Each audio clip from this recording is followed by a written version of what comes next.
At my grandfather's will reading, my greedy cousin smirked. He promised me everything. When the lawyer announced my inheritance, his face turned red. This must be a mistake, he screamed. But my grandfather's letter had one last shocking twist. He had a secret fortune, and only one of us knew where it was hidden. I sat in the stiff leather chair of Whitmore and Whitmore Legal Associates, my fingers drumming against the polished oak table.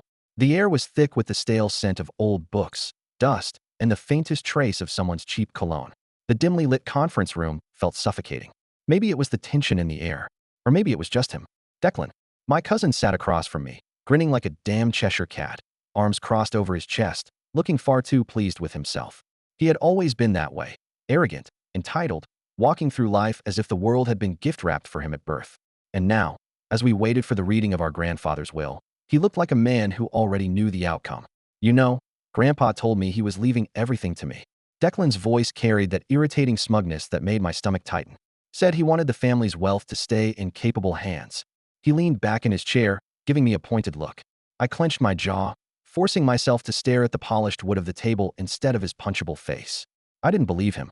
I refused to believe him. Our grandfather, Gerald Whitmore, had been my rock. He raised me after my parents died, gave me a home, taught me how to handle life's curveballs. He wasn't the kind of man to play favorites, especially not with Declan, who had spent his whole life squandering opportunities. So why would he have promised him everything? Bullcrap, I muttered under my breath. Declan's smirk widened. Guess we'll see, won't we? Beside me, Aunt Margaret adjusted her pearl necklace, her face unreadable. Uncle Don sat stiffly, hands folded over his stomach. The two of them had always stayed out of the Whitmore family conflicts, though I knew they both had their own agendas. The lawyer finally cleared his throat. Mr. Salvatore, an older man with thinning hair and a sharp, precise way of speaking, adjusted his glasses and unfolded the document in front of him. Let's begin. A heavy silence fell over the room. I, Gerald Whitmore, being of sound mind and body, declare this to be my final will and testament. My breath caught as he began reading through the standard legal jargon. Then he reached the part that mattered.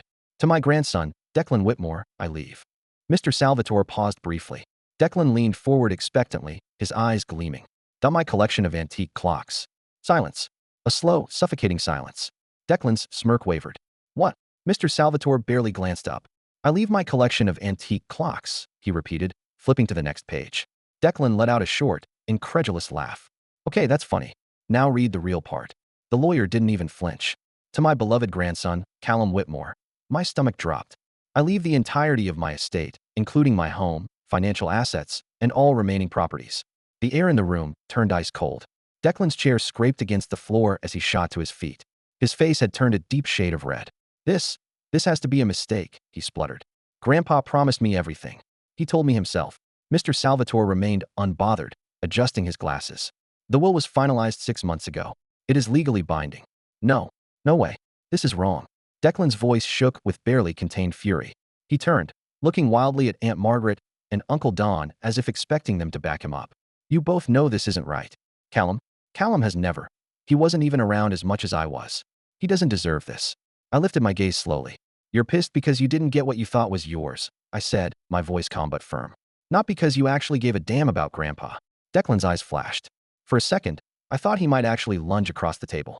Then Mr. Salvatore slid a small, aged envelope across the table. There is one final item, he said. My hands trembled as I picked it up.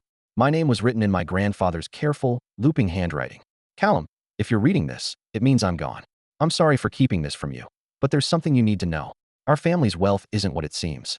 There's more, hidden away, locked where only you can find it. I trust you to do the right thing. Inside the grandfather clock in my study, you'll find the first clue. Use your head. Grandpa, a sharp inhale left my lips. A secret fortune? My grip on the letter tightened.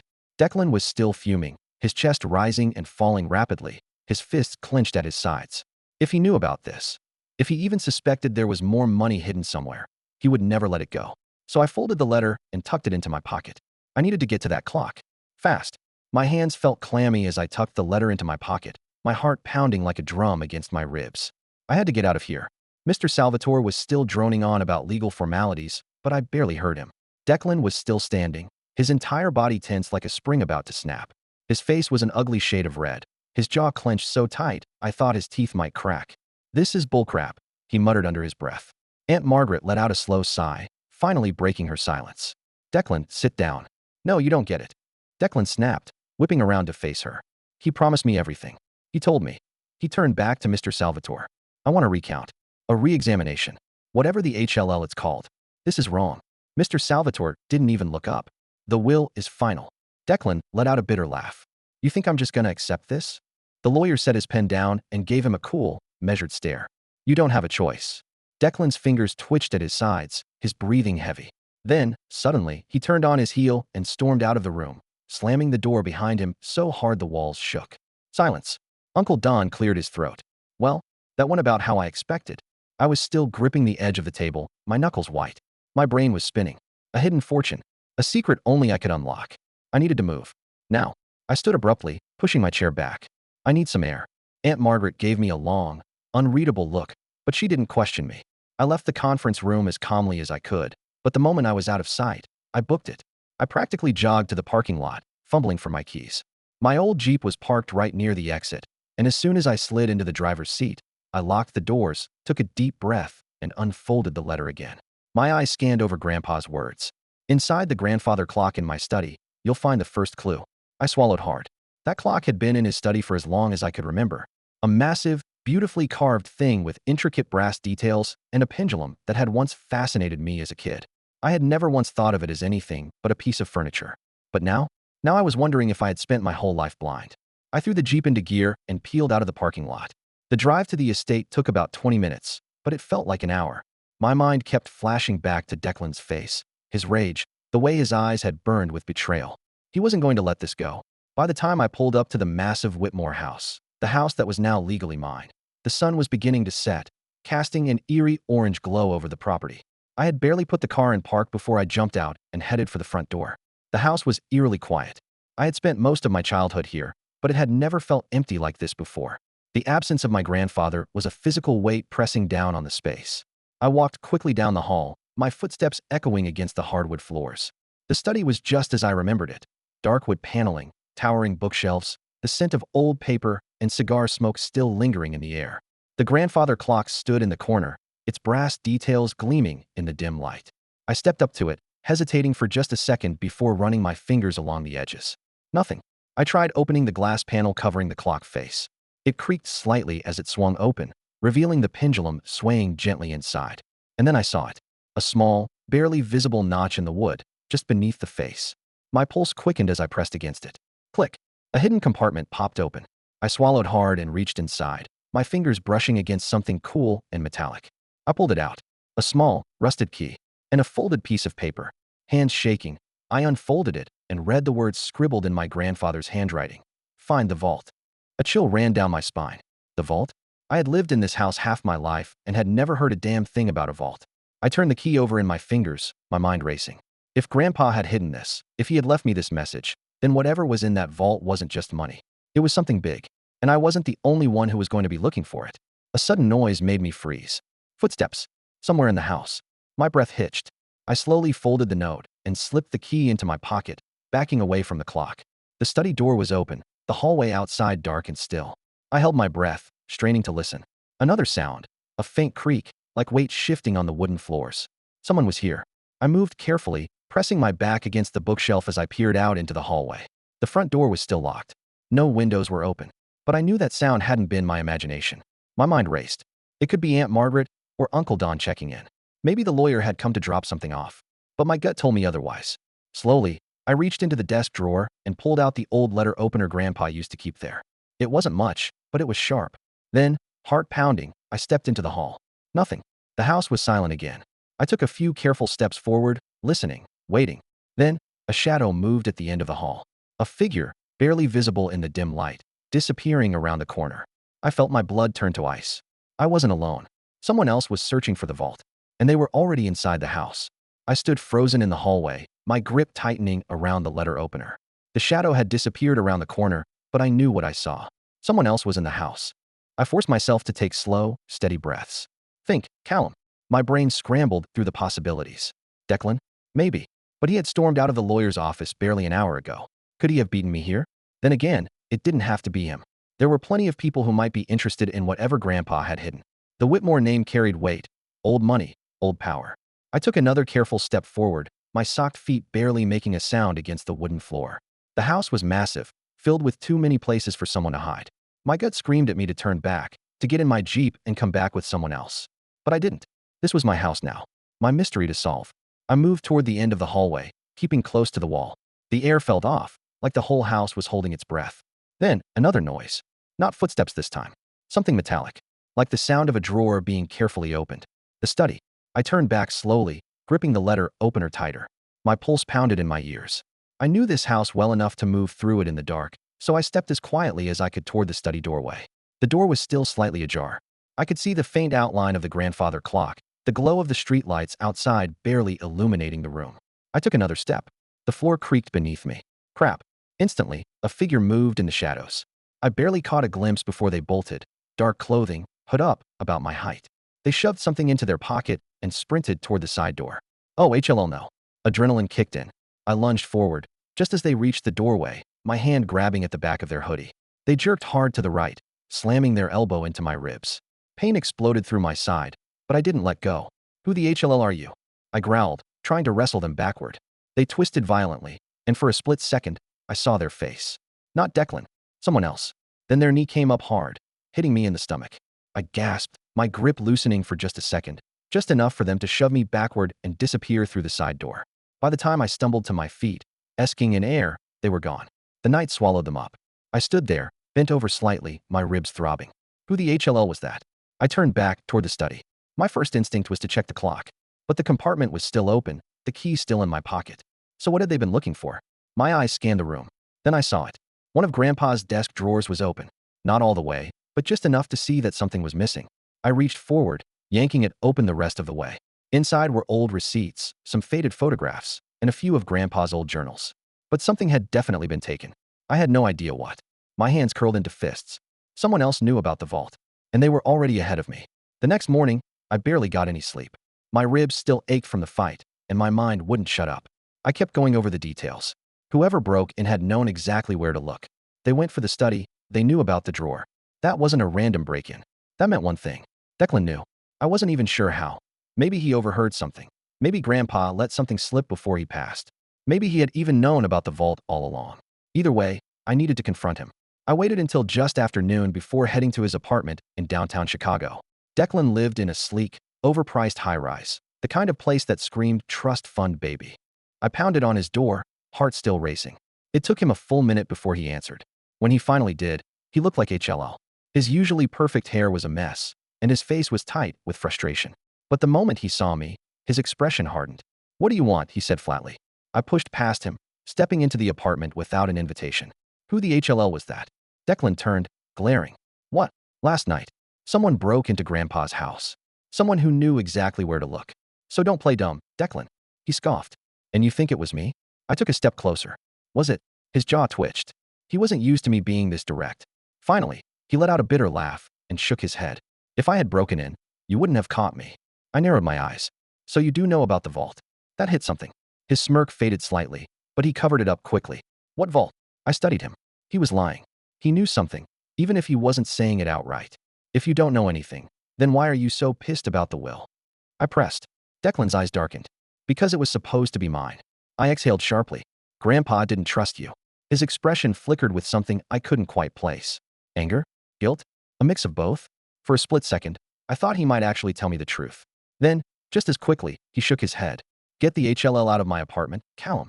I hesitated, my mind still racing. But I knew him. I knew that no amount of pushing would get him to spill if he wasn't ready.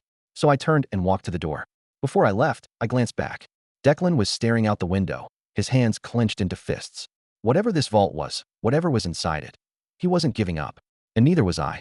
I spent the next few days combing through Grandpa's old journals, property records, and anything else I could find that might give me a clue about the vault's location.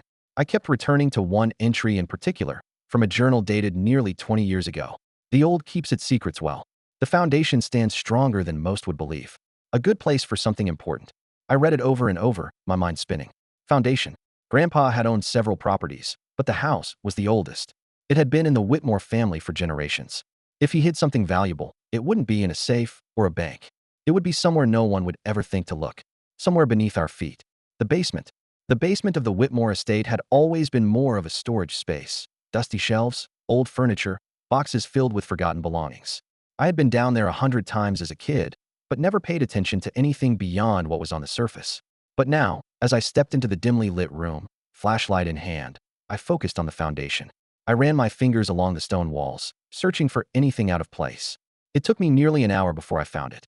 A small, barely noticeable gap between two stones, near the floor. I crouched, pressing against it. Click. The stone shifted. My breath caught as I pushed harder, revealing a hidden compartment built directly into the foundation. Inside was a small iron box. Heart pounding, I pulled it out and set it on the ground. My fingers trembled as I used the rusted key from the grandfather clock to unlock it. The lid creaked as it opened. Inside, there were documents. Old legal papers, financial records, and a sealed envelope addressed to me. I picked it up, unfolded it, and started reading. Callum, if you found this, it means you were smart enough to follow the clues. And that means you deserve to know the truth. The Whitmore family wealth has always been a lie. For decades, our fortune was built on deception, bad business deals, hidden accounts, money that was never meant to be ours. My father, and his father before him, buried the truth, covering up fraud and theft. I spent my life trying to make it right. I set up accounts in your name, Callum. Money that was clean, legitimate investments, properties free from corruption. It isn't the entire fortune, but it's enough to start over. As for the rest of the Whitmore wealth, it belongs to the people who were cheated out of it. I've left instructions on how to return what was stolen. You are the only one I trust to do the right thing. Grandpa, I sat there for a long moment, staring at the letter. Grandpa had spent his life fixing the sins of the past. He knew the Whitmore name was built on corruption, and instead of letting it continue, he tried to make it right. And now, he was leaving that responsibility to me. Declan was going to lose his mind. He had spent years believing he would inherit the family's wealth. He had probably planned his entire future around it. And now, there was nothing left for him. But I wasn't about to just tell him. No, if he wanted to play dirty, I would play smarter. I set a trap. The next evening, I called Declan. I found the vault, I said, keeping my voice calm. Silence. Then, his breathing sharpened. Where? I think you already know. I let the silence stretch, letting him stew in his own frustration. Then I said, meet me at the house tomorrow morning. Let's settle this once and for all. Declan showed up early. I wasn't surprised. He had never been patient when money was involved. I led him down to the basement, keeping my expression neutral. He followed, eyes darting around, probably looking for the vault. I gestured toward the open iron box, the documents still inside. There it is. He pushed past me, snatching up the papers, flipping through them. His expression twisted. His lips parted, then pressed together. His hands shook. Then, pure, blinding rage. What the HLL is this? His voice was low, dangerous. The truth. His grip tightened on the papers. This can't be real. Grandpa wouldn't. He did.